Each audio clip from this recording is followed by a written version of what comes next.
Hello everyone, online class में आप सभी का फिर से स्वागत है। क्लास 9-10 के लिए हम आगे टॉपिक चला रहे थे अपना मानव श्वसन तंत्र। मानव श्वसन तंत्र में हमने श्वसन की परिभाषा पढ़ी और साथ ही हमने श्वसन अंगों के बारे में, श्वसन तंत्र का वर्गीकरण देखा, श्वसन अंगों के नाम पढ़े और साथ ही साथ हमने मानव श्वसन तंत्र का डायग्राम भी बनाया। अब हम हर अंगों के बारे में किस प्रकार से वो क्या कार्य करते हैं वो पढ़ते हैं। तो उसमें सबसे पहला आता है आपके नासिका।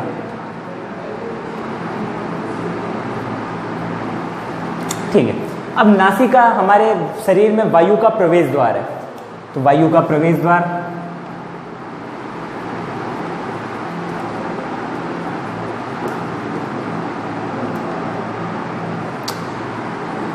यहां से प्रवेश करने वाली जो वायु है, यहां से प्रवेश करने वाली वायु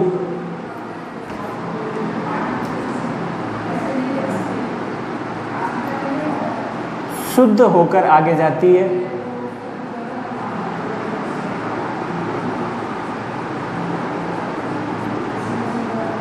सिंपल सा कंसेप्ट है। यहां से प्रवेश करने वाली वायु जो है वो शुद्ध होकर के आगे जाती है।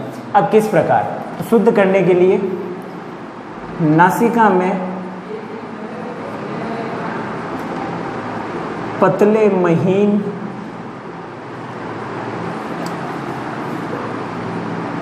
बाल पाए जाते हैं, पतले महीन बाल पाए जाते हैं। ये पतले महीन बाल पाए जाते हैं तथा चिपचिपा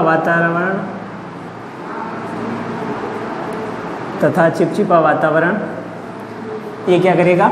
चिपचिपा वातावरण वायु में उपस्थित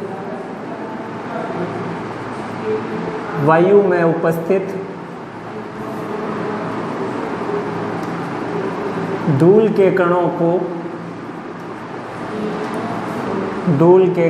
को नाक में ही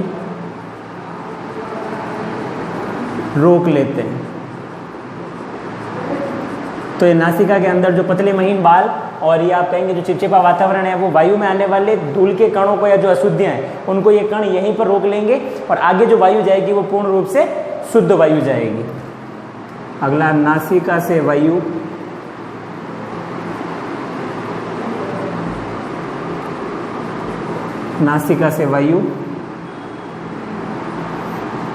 ग्रसनी में प्रवेश करती है।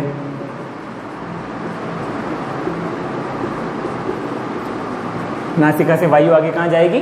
ग्रसनी में प्रवेश करती है। अब इसी के साथ आता है दूसरा अंगों के अंदर दूसरा। अब काफी बार ऐसा होता है कि हमें नासिका के साथ साथ मुंह से भी श्वसन करना पड़ता है, मुंह से भी सांस लेनी पड़ती है। तो लिखेंगे कई बार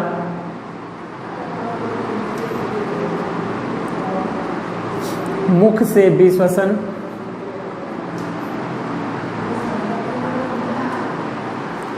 करना पड़ता है। अब यहां से प्रवेश करने वाली वायु, यहां से प्रवेश करने वाली जो वायु है, प्रवेश करने वाली वायु शुद्ध नहीं होती है।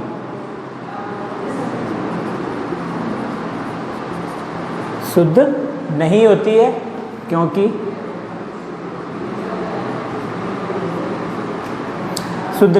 है क्योंकि यहाँ पतले महीन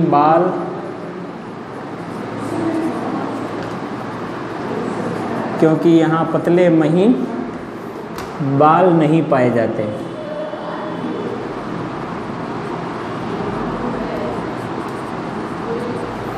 और लास्ट पॉइंट, मुख से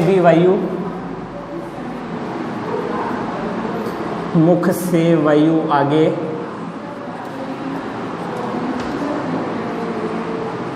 यहां से भी वायु आगे जाएगी ग्रसिका में,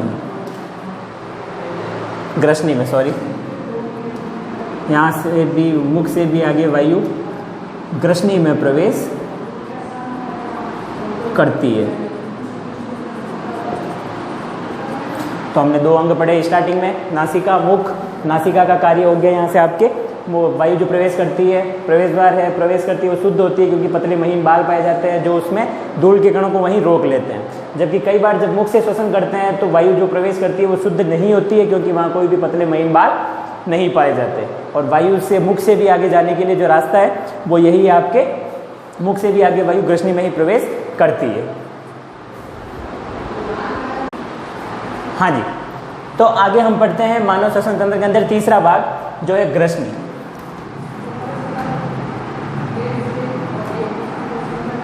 ग्रसनी में प्रवेश के पश्चात, ग्रसनी में प्रवेश के पश्चात वायु आगे श्वास नली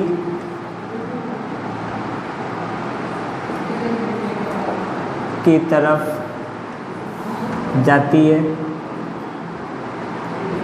तो हमने जो पाचन तंत्र के अंदर ग्रसनी का कार्य पढ़ा था वही कार्य यहाँ पर ग्रसनी का है। तो ग्रसनी द्वारा निर्धारित किया जाता है, ग्रसनी द्वारा निर्धारित किया जाता है कि भोजन के कण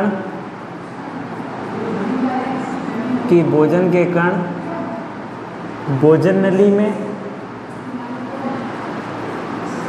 भोजन के कण भोजन नली में तथा वायु श्वास नली में प्रवेश करे, श्वास नली में प्रवेश करे। तो ये ग्रसनी का कार्य है, वो निर्धारित करती है कि जो भोजन के कण आ रहे हैं वो भोजन नली में जाएं, जबकि जो वायु आ रही है वो श्वास नली में प्रवेश करे। अगर थोड़ा सा भी भोजन का कण श्वास नली में या वायु भोजन नली में चली जाए तो हमारे शरीर में इन तंत्रों की क्रियाविधि बिगड़ जाती है और शरीर में अनियमितताएं उत्पन्न होती है। फिर हमने चौथे नंबर पे पढ़ा था स्वर तंत्र, स्वर यंत्र, या जिसे कहते हैं लैरिंग्स।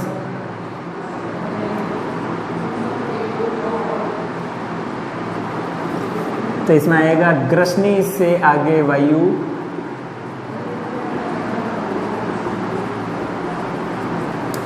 स्वर यंत्र से गुजरती है,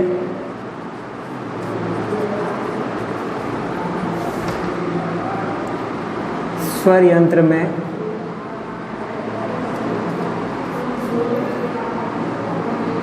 पतली झिल्लियों वाली संरचना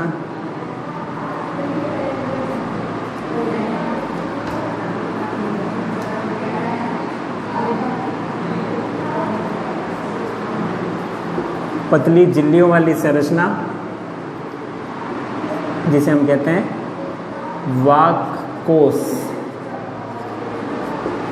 संरचना वाक्कोश पाई जाती है।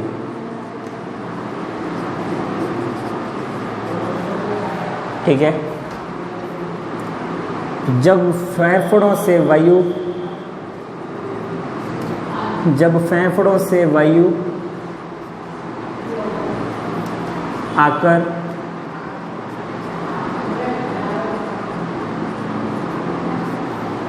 वाक्कोश में से निकलती है,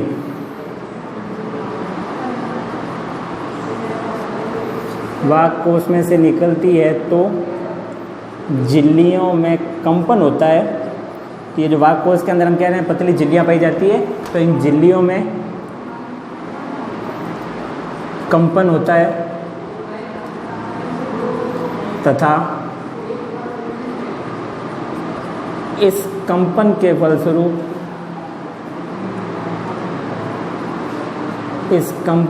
फलस्वरूप हमारी ध्वनि निकलती है। तो हम जो बोलते हैं, हमारी जो आवाज़ है वो इस वाक्कोश में वायु निकलने पर जो कंपन होता है उसके कारण होती। इस वाक्कोश, यहाँ तक हमने जो पढ़ा ये था ऊपरी श्वसन तंत्र का भाग। इसके बाद में वायु आगे जाती है श्वास नली के अंदर, जो आता है आपके निचले श्वसन तंत्र के अंदर। तो ये यहाँ तक देखिएगा, आप लिखिएगा ऊपरी श्वसन तंत्र का। अगली क्लास में हम देखेंगे निचले श्वसन तंत्र में श्वास नली, श्वसनी, श्वसनिका किस प्रकार से अपना कार्य कर पाते हैं और किस प्रकार से मानव श्वसन तंत्र में अपना योगदान देते हैं। तब तक के लिए धन्यवाद।